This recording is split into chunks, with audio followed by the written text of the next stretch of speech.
No se preocupen, yo no voy a estar 16 años estudiando Romanos, pero Martin Lloyd-Jones decía que esta carta es el escrito más profundo que existe. El escrito más profundo que existe. Fue la carta a los romanos el medio que el Señor usó para traer a salvación a Agustín de Hipona, uno de los teólogos más influyentes que ha tenido la iglesia a través de la historia, hasta el día de hoy. Fue la carta a los romanos que Dios usó para convertir a Martín Lutero. Su conversión al cristianismo se debió primariamente a su entendimiento de Romanos capítulo 1 versículos 16 y 17, porque en el Evangelio la justicia de Dios se revela por fe y para fe, como está escrito: el justo por la fe vivirá. De hecho, podemos decir sin lugar a dudas que la reforma protestante del siglo XVI no fue otra cosa que la consecuencia de un entendimiento más claro y profundo de la carta a los romanos. Martín Lutero decía que todo cristiano debería aprenderse la carta a los romanos de memoria y debería leerla todos los días, como el alimento del alma, todos los días. William Tyndale, el que tradujo la Biblia al inglés a principios del siglo XVI, durante el reinado de Enrique VIII, dijo una vez que ningún hombre puede leer esta carta demasiado a menudo o estudiarla demasiado bien. Cuanto más se estudia, más fácil resulta comprenderla. Cuanto más se mastica, más deleitosa viene a ser. Y mientras más se profundiza, más cosas preciosas encontramos en ellas. Eso decía Tyndale. Juan Calvino decía que si llegamos a adquirir un verdadero entendimiento de esta epístola, tendremos una puerta abierta a todos los tesoros más profundos de la Biblia. Mis hermanos, yo estoy convencido de que Dios puede salvar a muchos y avivar a muchos mientras nos exponemos domingo tras domingo al contenido de esta carta, que fue escrita originalmente a un grupo de creyentes en la ciudad de Roma. Nadie sabe cómo se fundó esta iglesia. Lo que sí sabemos es que Pablo deseaba visitarla y no había podido. Cuando Miguel leyó al principio en el versículo 13, Pablo dice: yo no quiero que ignoréis, hermanos, que con frecuencia he hecho planes para ir a visitaros y hasta ahora me he visto impedido. Pablo quería ir a Roma, así que él decide enviarles esta carta para explicarles con lujo de detalles el mensaje del evangelio que él predicaba entre los gentiles, y entre otras razones para que esta iglesia pudiera ser de ayuda en su deseo de llegar a España, como va a decir más adelante en el capítulo 15 de la carta. En la mañana de hoy vamos a limitarnos únicamente a la introducción de la epístola, los versículos 1 al 7 del capítulo 1. Ahora recuerden, hermanos, que Romanos no es un tratado teológico, aunque a veces lo parece, pero en realidad Romanos es una carta que fue enviada a una iglesia compuesta por creyentes comunes y corrientes como tú y como yo.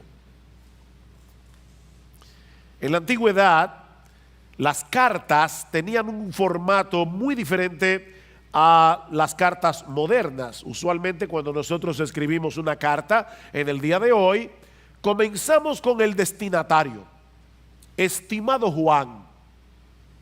Luego viene el cuerpo de la carta: te escribo esta carta, bla, bla, bla, bla. Y al final, el remitente: con afecto, José. Esas son las cartas de hoy: destinatario, cuerpo, remitente. En la antigüedad, las cartas tenían un formato muy diferente. Las cartas comenzaban con el remitente, José. Luego los destinatarios, a Juan. Un saludo, saludos, así. Y luego el cuerpo de la carta. Bueno, ese es el formato que Pablo usa en todas las cartas, casi en todas las cartas que él escribió, solo que él amplía cada uno de los elementos. No es simplemente José, a Juan, saludos. No, cada elemento Pablo lo amplía. Pero en ninguna otra carta del Nuevo Testamento el prefacio es tan largo como Romanos. ¿Quién escribió Romanos? Pablo. Pero él usa 5 versículos para explicar eso.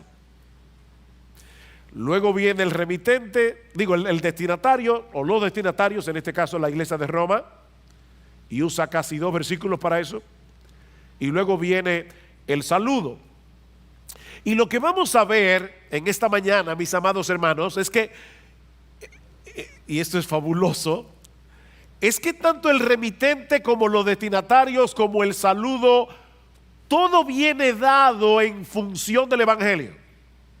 Para Pablo no había nada más que el evangelio, y hasta para decir quién él es, para decir a quién escribe la carta, para saludar.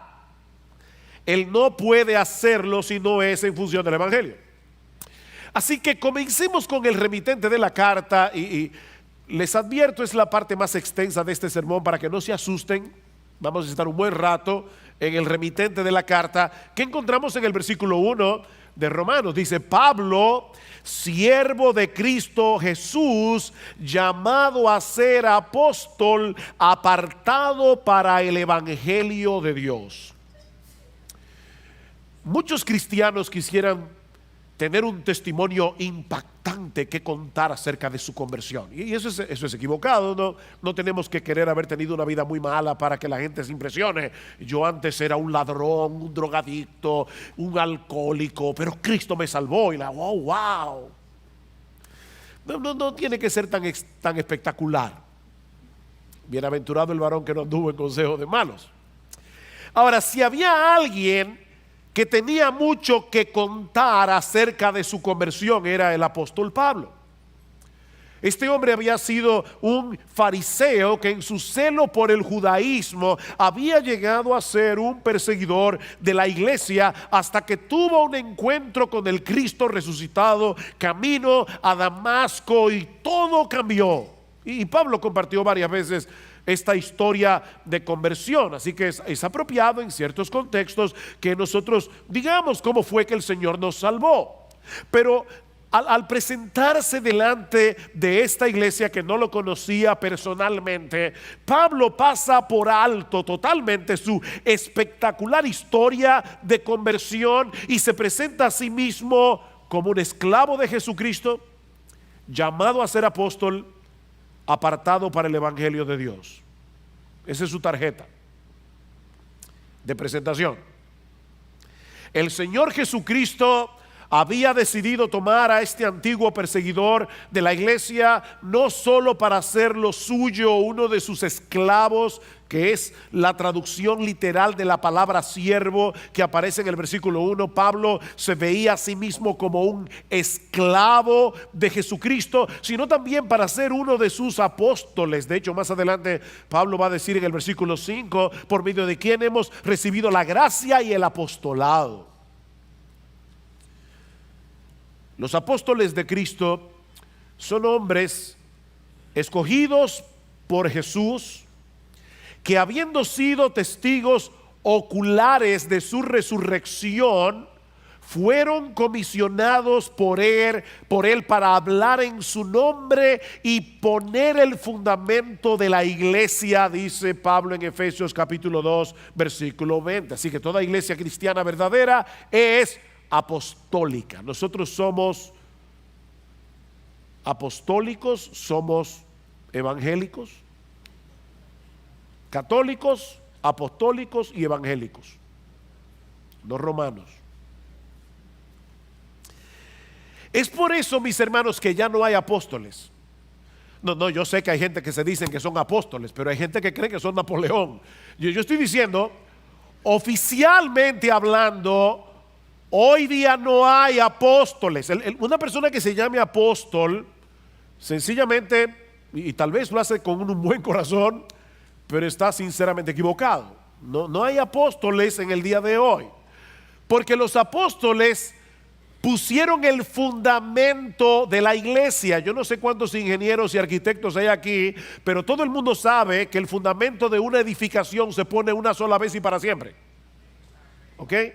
Pero aparte de eso, Cristo encargó a estos hombres que fueron testigos oculares de su resurrección para ser apóstoles, y Pablo dice claramente en 1 Corintios capítulo 15 versículo 8 que el último ser humano que vio a Cristo resucitado fue él, camino a Damasco. Por eso él podía ser apóstol. Cristo se le apareció a Pablo para que él fuera un apóstol. Hay que ver al Cristo resucitado.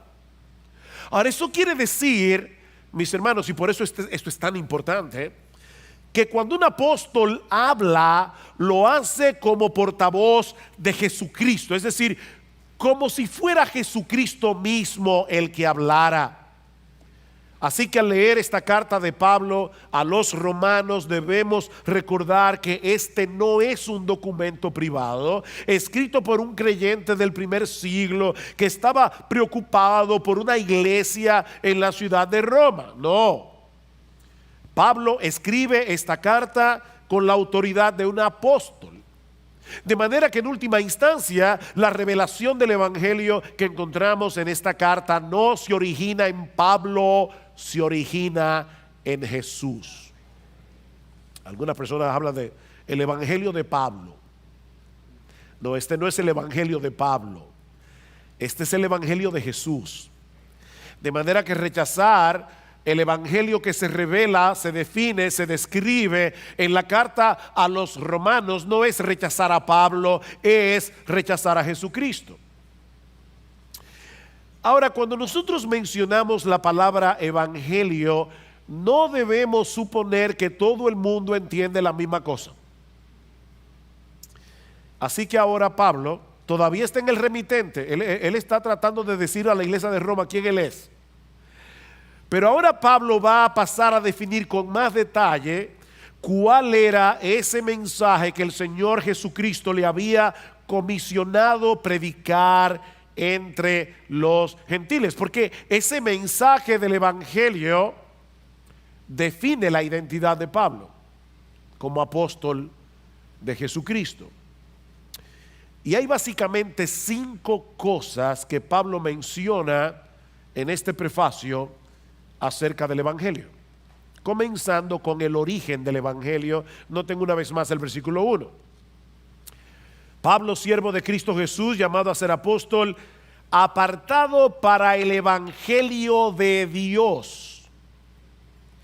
De Dios. Esta frase no significa primariamente el evangelio que trata acerca de Dios, sino más bien el evangelio que tiene su origen en Dios. Ningún hombre tiene derecho a decidir cuál es la manera en que nos vamos a reconciliar con Dios.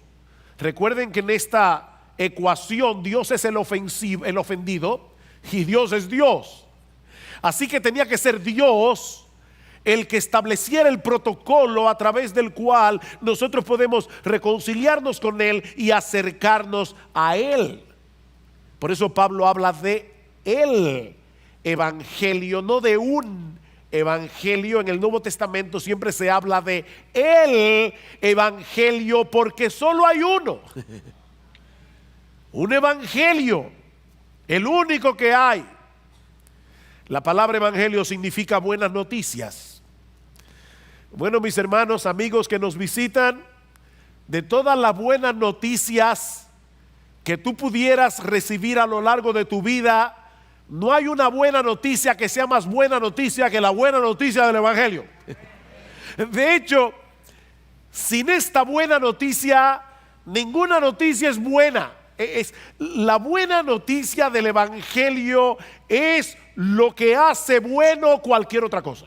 Esta es la buena noticia del evangelio, que hay salvación eterna para el pecador solo por gracia, solo por Cristo, solo por medio de la fe. Y de hecho a ningún ser humano se le hubiera ocurrido diseñar un plan de salvación como el que encontramos en la Biblia y particularmente en la carta a los romanos. ¿Saben por qué? Porque en el evangelio de Dios, el que se origina en Dios, solo Dios se lleva toda la gloria, y eso es ofensivo para los seres humanos.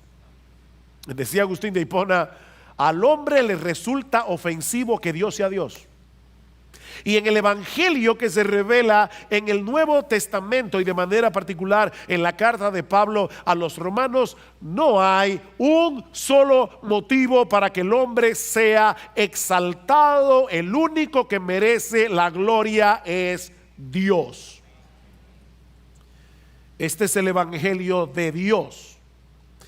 El método de salvación fue diseñado por Dios y fue llevado a cabo por Dios de principio a fin por medio de la persona y la obra de su Hijo, para que Él solo sea glorificado en la salvación de los pecadores. Es por eso que más adelante, cuando Pablo llega al capítulo 11 de Romanos, que es cuando Pablo termina de exponer con todo detalle de qué se trata el evangelio, Pablo prorrumpe en unas palabras de doxología, en unas palabras de alabanzas a Dios. Oh profundidad de las riquezas de la sabiduría y del conocimiento de Dios, cuán insondables son sus juicios e inescrutables sus caminos. Porque ¿quién entendió la mente del Señor? ¿A quién se le hubiera ocurrido un plan de salvación a través del cual el Dios ofendido es el que paga la deuda del pecado del hombre? ¿A quién se le hubiera ocurrido eso?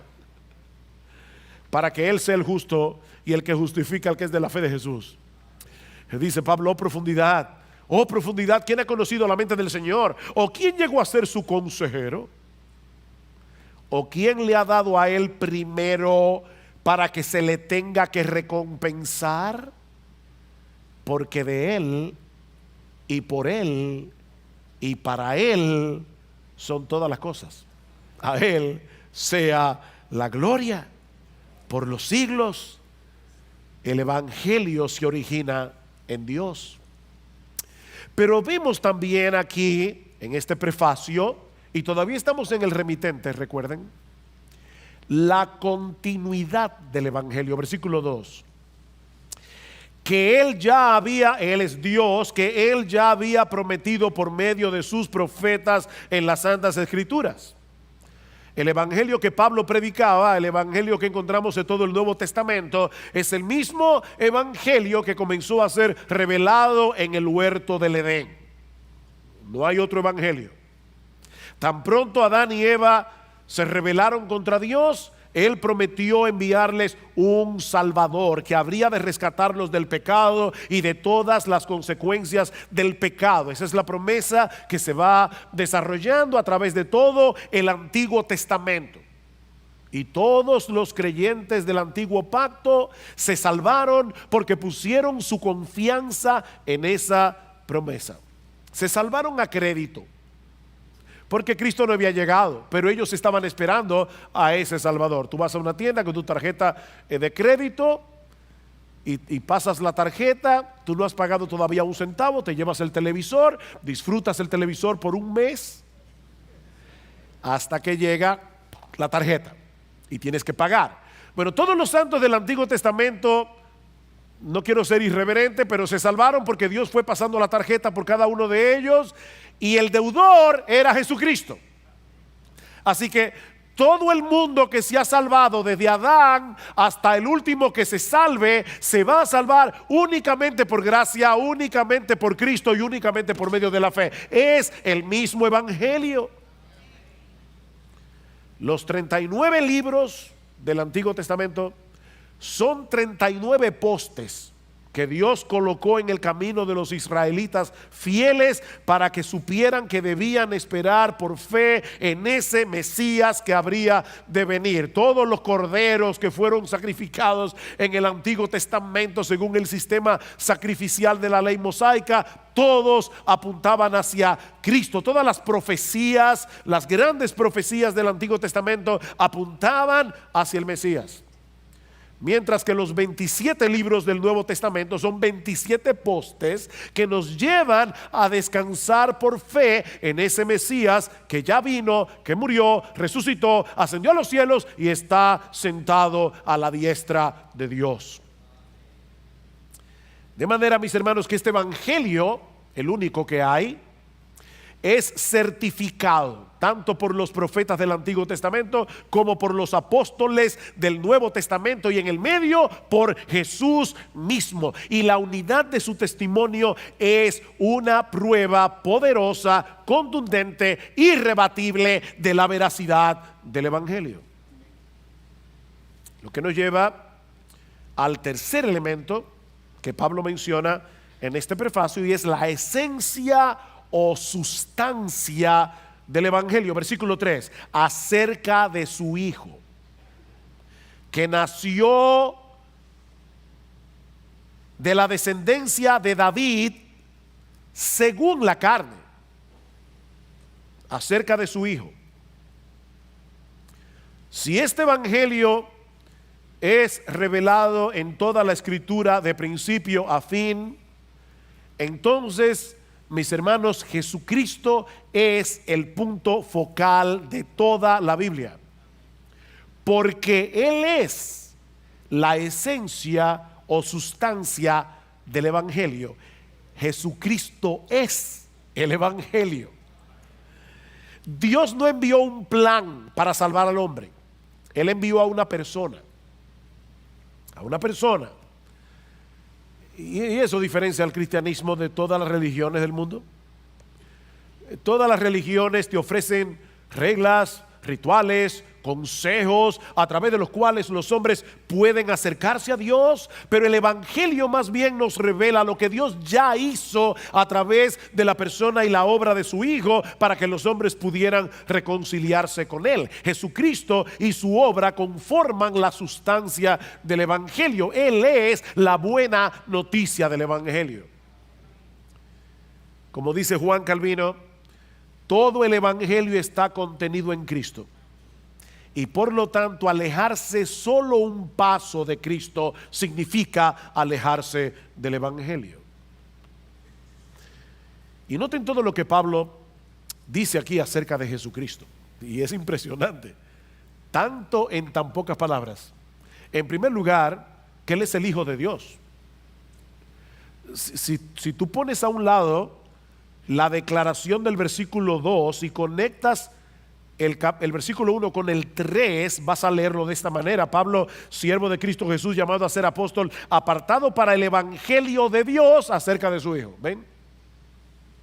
Acerca de su Hijo. ¿Acerca del Hijo de quién? Acerca del Hijo de Dios. El evangelio es lo que Dios llevó a cabo a través de su Hijo, es decir, la segunda persona de la Trinidad, que en un punto de la historia asumió voluntariamente una naturaleza humana al nacer según la carne de la descendencia de David, del linaje de David. Según su naturaleza humana, esa es la idea de según la carne. Según su naturaleza humana, Jesucristo pertenecía al linaje del rey David. Y por lo tanto, Él es el Mesías que fue anunciado por los profetas del Antiguo Testamento, que habría de ser entronado para reinar en el reino de Dios como Rey de reyes y Señor de señores por toda la eternidad. De manera que Jesucristo es verdaderamente Dios, Él es el Hijo de Dios, y es verdaderamente hombre, Él es el Hijo de David. Y consecuente, Él es el único ser capacitado para mediar entre Dios y los hombres. Hay un solo mediador. Un solo mediador. No, María no es mediadora. No tenemos nada contra María. Es la madre del Salvador, pero ella no puede mediar entre Dios y los hombres. Ningún santo puede mediar entre Dios y los hombres, solamente Jesucristo. 1 Timoteo capítulo 2 versículo 5, hay un solo Dios y hay un solo mediador entre Dios y los hombres, Jesucristo hombre, porque para ser un mediador entre Dios y los hombres hay que ser Dios y hay que ser hombre. tiene que ser un hombre para que pueda representar a los hombres, pero tiene que ser Dios para poder presentarse delante de Dios e interceder por los hombres luego de haber satisfecho plenamente la justicia de Dios por medio de su muerte en la cruz del Calvario. Noten lo que sigue diciendo el versículo 4, dice acerca de su hijo que nació de la descendencia de David según la carne y que fue declarado, literalmente que fue designado hijo de Dios con poder conforme al Espíritu de santidad por la resurrección de entre los muertos, nuestro Señor Jesucristo. Él fue designado hijo de Dios con poder, o el hijo poderoso de Dios, como lo traduce otra versión, por medio de la resurrección. ¿Y eso qué significa? Bueno, eso significa que cuando el Hijo de Dios se hizo hombre para nacer en la descendencia y el linaje de David, Jesucristo, la segunda persona de la Trinidad, voluntariamente estaba asumiendo una postura de debilidad. Él vino como un siervo, no como el rey soberano del universo. Fue en total debilidad que Jesucristo murió en la cruz del Calvario como un simple mortal. Pero ¿saben qué pasó? El Espíritu Santo, que es a quien se refiere aquí cuando dice conforme al Espíritu de santidad, es otra forma de decir el Espíritu Santo. El Espíritu Santo vino al tercer día y resucitó el cuerpo muerto de Jesús. Eso es lo que dice más adelante Pablo en el capítulo 8 versículo 11. Pero si el espíritu de aquel que resucitó a Jesús de entre los muertos habita en vosotros, el mismo que resucitó a Cristo Jesús de entre los muertos también dará vida a vuestros cuerpos mortales por medio de su espíritu que habita en vosotros. ¿Ven? El Espíritu Santo resucitó el cuerpo muerto de Jesús y va a resucitar el nuestro también, porque el Espíritu Santo mora en nosotros. Y a partir de ese momento, mis hermanos, aquel que había sido hecho hijo de Dios en debilidad y humillación durante la encarnación, ahora fue designado por el Padre hijo de Dios en poder, o el poderoso Hijo de Dios, que ahora va o a salvar o a juzgar a toda la raza humana.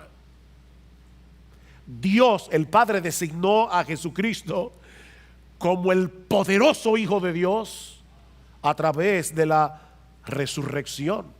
Y eso es lo que separa al cristianismo de todas las religiones del mundo. Jesucristo resucitó. Mahoma está muerto, Buda está muerto, Lao Tse está muerto, Confucio está muerto. Pongan al que ustedes quieran, está muerto. Mary Baker Eddy está muerta. El de los mormones está muerto. El de los testigos de Jehová está muerto. El único que está vivo es Jesucristo. Él se levantó de la tumba al tercer día. Él es el Hijo. Fue designado Hijo de Dios con poder por la resurrección de entre los muertos. De ahí el otro elemento que Pablo menciona en el prefacio. Y recuerden, este es el remitente. Pablo está simplemente diciendo quién fue que escribió la carta. Ya vimos el origen del Evangelio, la continuidad del Evangelio, la esencia del Evangelio. Veamos ahora la amplitud universal del Evangelio. Versículo 5, por medio de quien hemos recibido la gracia y el apostolado para promover la obediencia a la fe entre todos los gentiles por amor a su nombre. Entre todos los gentiles o entre todas las naciones. Pablo vuelve a mencionar su apostolado como una gracia misericordiosa que él recibió del mismo Cristo a pesar de haber sido un perseguidor de la iglesia. Pero él ahora quiere definir con más precisión de qué se trata este apostolado que él recibió de Jesús para promover la obediencia a la fe entre todos los gentiles. Jesucristo no vino a salvar a ninguna raza particular de seres humanos. Él es el único que puede dar salvación a cualquier pecador, independientemente de su cultura, independientemente de su nacionalidad. Yo soy el camino y la verdad y la vida. Nadie viene al Padre sino por mí. El apóstol Pedro dice en Hechos capítulo 4 versículo 12 que en ningún otro hay salvación. En ningún otro hay salvación, porque no hay otro nombre bajo el cielo dado a los hombres en el cual podamos ser salvos. No importa si nació en República Dominicana, no importa si nació en Corea del Norte, no importa si nació en Arabia Saudita, hay un solo nombre a través del cual los hombres pueden ser salvos, y es Jesucristo. Y es por eso que el Señor le encargó a Pablo de manera particular que llevara ese mensaje del evangelio a los gentiles, es decir, a los que no son judíos de nacimiento. Por supuesto, Pablo no iba a dejar de predicarle el evangelio a un judío por el hecho de ser judío. Pero lo que él está diciendo aquí es que su tarea primordial era llevar el mensaje de salvación a los gentiles, y me llama mucho la atención la manera como Pablo explica esto. Dice, para promover la obediencia a la fe. En otras palabras, para promover el tipo de obediencia que surge o emana de la fe.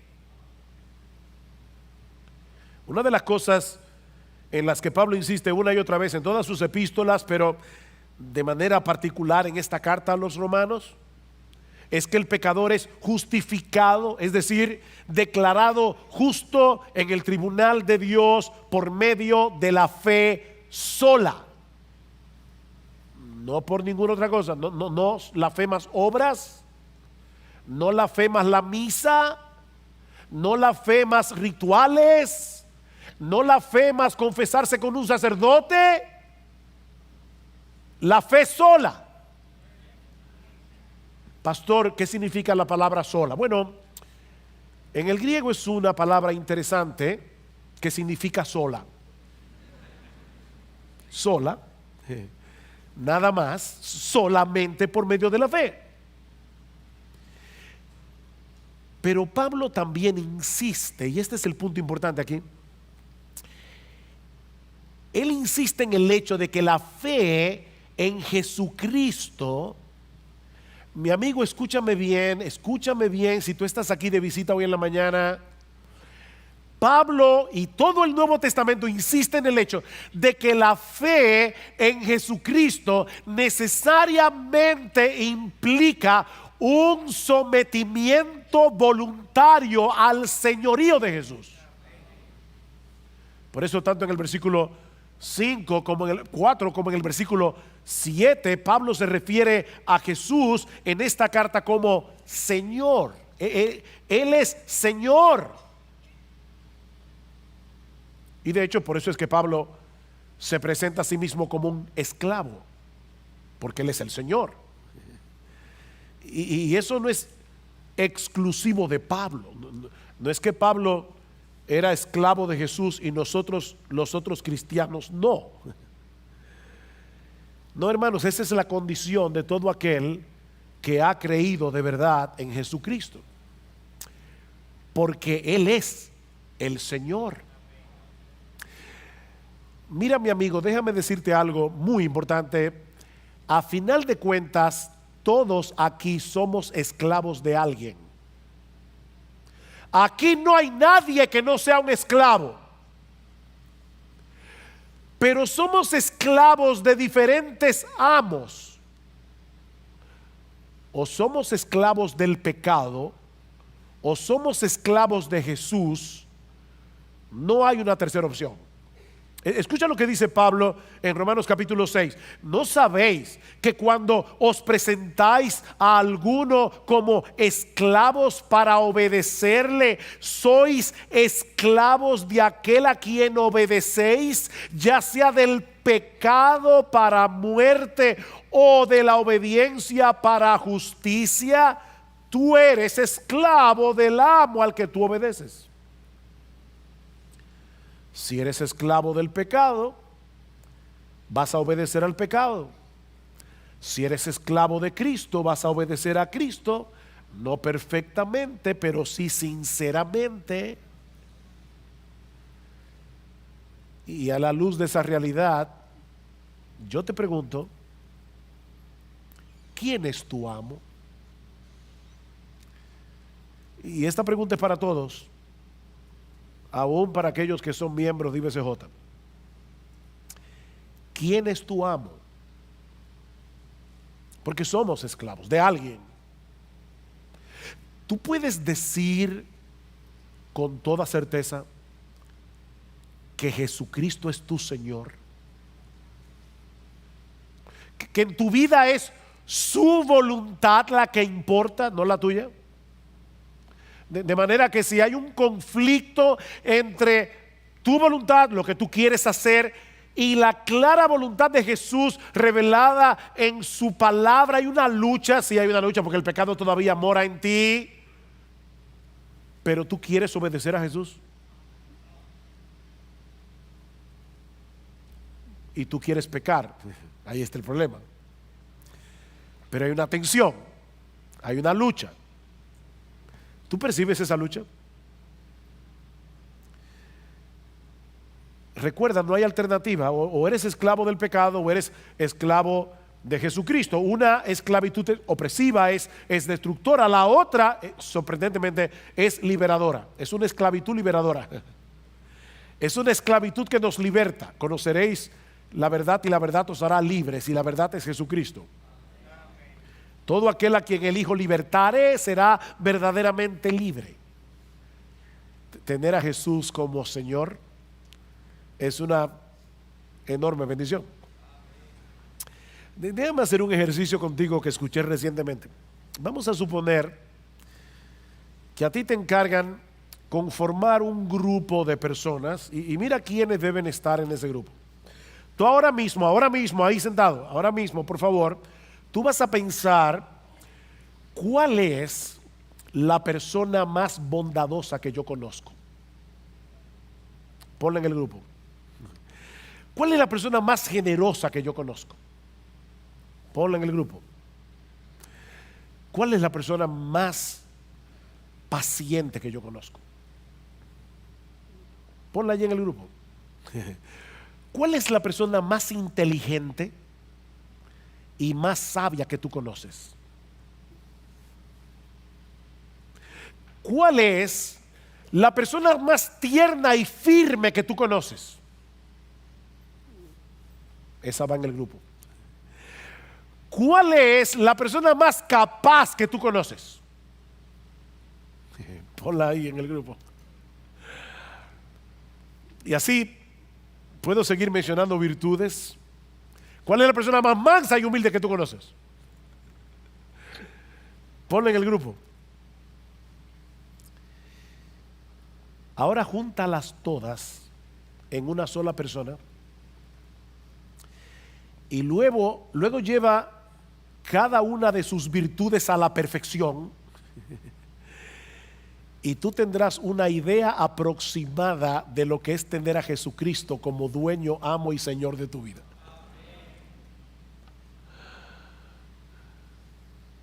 Él es indescriptible.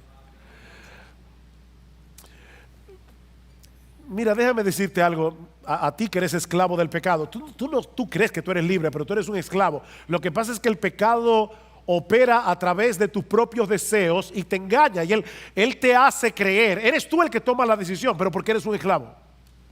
Tú eres un esclavo, tú eres un esclavo. Por eso estás atado a vicios que no puedes dejar. ¿Cuántas veces tú has dicho, no fumo más? No es verdad, eres un esclavo. Tú eres un esclavo de buscar tu propia gloria. Tú eres un esclavo de buscar el control de todas las cosas. Tú quisieras ser todopoderoso. Tú quisieras ser Superman. Porque tú eres un esclavo. Pero ahora déjame decirte algo para convencerte de que te hagas esclavo de Jesús. Cada vez que Él te ordena que hagas una cosa, lo que Él te está diciendo es algo como esto: mira lo que debes hacer si quieres preservar tu felicidad. Y cada vez que Él te prohíbe una cosa, lo que te está diciendo es lo que tienes que evitar para que no termines destruyendo tu vida. Porque Él es un amo perfectamente bueno y sabio. El pecado es un tirano perverso. Y lo que Dios le encomendó a Pablo es que él llevara esa buena noticia del evangelio entre las naciones para que hombres y mujeres se sometieran por la fe al señorío de Jesucristo. Eso es lo que Pablo está diciendo en el versículo 5. Y todo eso para la gloria de su nombre, que es el quinto elemento que encontramos en este prefacio. Noten el versículo 5 otra vez. Por medio de quien hemos recibido la gracia y el apostolado para promover la obediencia a la fe entre todos los gentiles, por amor a su nombre. Por amor a su nombre. La encomienda que Dios le había dado a Pablo de promover la obediencia de la fe entre los gentiles fue con el propósito expreso de que el nombre de nuestro bendito, precioso, exaltado Señor Jesucristo sea honrado entre todas las naciones.